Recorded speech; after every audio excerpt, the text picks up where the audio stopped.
Hey everybody, it's the Eagle. I'm going to give you an update on the big block that we're putting together. It's going to have an 871 supercharger on it.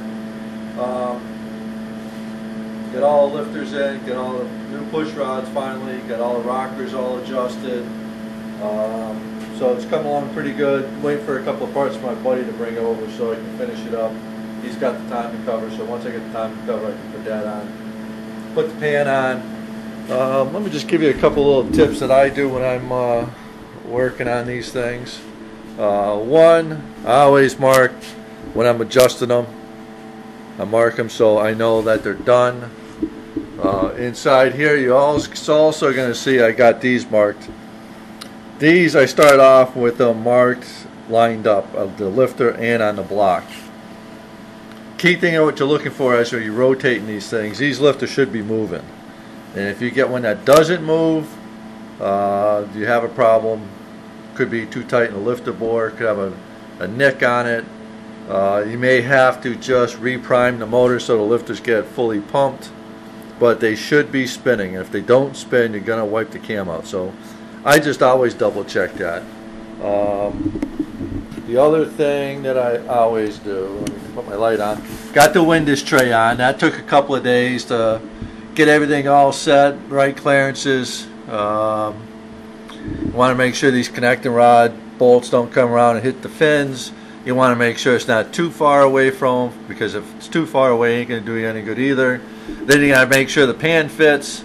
End up having to trim the back side of it here because the pan won't go forward enough.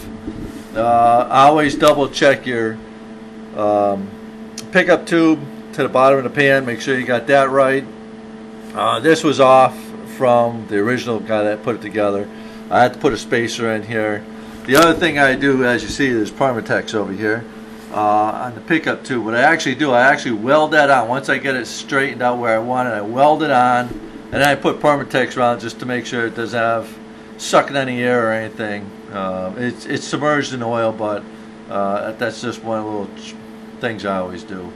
The other key thing that I do, because again, anything that fails on me, I try to come up with a solution so it doesn't. One time when I had one of these pickup tubes like this and this was bolted on, I didn't have it welded. The bolt vibrated off and then the tube snapped, and then the bolt got sucked up inside the tube, jammed up inside the pump, stopped the pump from turning, twisted the shaft on the distributor, ruined the distributor gear, broke the intermediate shaft. So now, like I said, I always weld that, and all these bolts, even if I don't take the pump apart, each bolt I take back out and I red Loctite them and put them back in there. Just another little thing that I do. And I never use a bolt anymore. I always use a stud with a nut. They sell those so you can update it. And then I Loctite the shit out of that also so that doesn't fall off, and then the pump falls right out of the thing. So Loctite everything up, torque everything right. So there's the windage tray. The other thing that I do, and again, because it bit me in the ass when I was younger, let me put you down over here. Let me adjust that. That might do it. Years ago, when I put a motor, I built a motor, and I put it in the car and I fired it up, and it had a dead skip in the thing, and I just had the heads done, and after a couple of days of screwing with it, borrowed a compression test, I found out one cylinder had no compression in it. And then this thing here, I can't get the heads off because the motor's set back, the firewall is kind of concave, and it sits back there, so you can't pull the head off the thing. So again, had to pull the whole motor out. And what actually happened when I sent the heads to the machine shop, they didn't press the guide in all the way, and it was hanging up the valve. The valve couldn't close, so it had no compression. So what I do now, before I put any of the valve train in, I take my trusty compression tester hose, and before you use it, they got a little valve inside here like a tire valve. That's so when it makes compression, it doesn't run out of the gauge. Holds it in there, so make sure you take that out, because when you put air in there, the air ain't going to go in.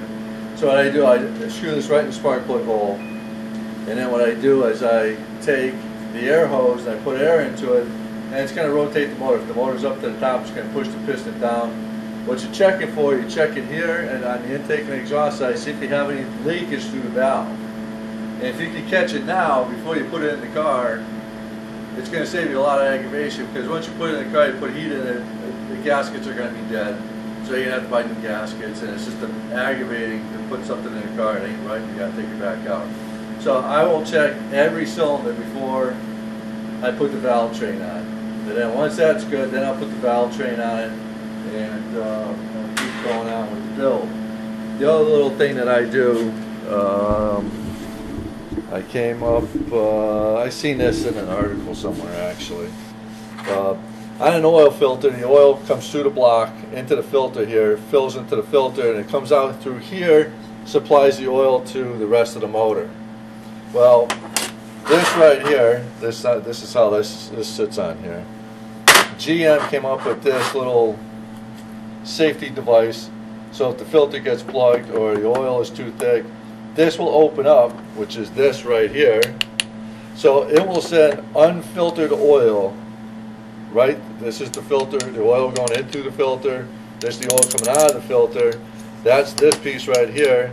That will open up and allow unfiltered oil into the motor, and this has hardly any spring pressure on it. So this thing here is probably open at least 94% of the time while the car is running. So now you're getting unfiltered oil through your brand new motor. So you can buy these, they actually have them, so they're already done. I take this spring out, I pop it out of here, the back side, take that cover off, pull the spring out, pull the little plunger out, I tap it, and I put a pipe plug in it right here. So now all the oil has to go through the filter before it can enter the motor.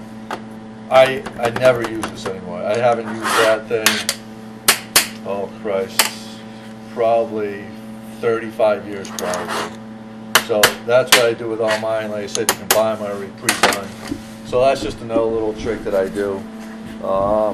So as soon as I get the timing cover, I'll put the dad on, I'll put the pan on it, and I'm actually gonna prime the thing without the intake on. I'm gonna put the primer in the hole there, and I'm gonna prime it up because I have this one right here, that's not spinning a lot, but again, it's probably just because it's not pumped up, and I'm just going to prime it up, make sure it spins, and once that spins, I'll bolt the intake on it, and once it comes a little further along, I'll take another video for you guys. But that's for the 454. It's going to have an 871 supercharger on it, and when it gets a little closer, I'll let you know. And remember, burning rubber keeps you guys young. And please hit the subscribe button on my YouTube channel, please. Appreciate it. Have a good day.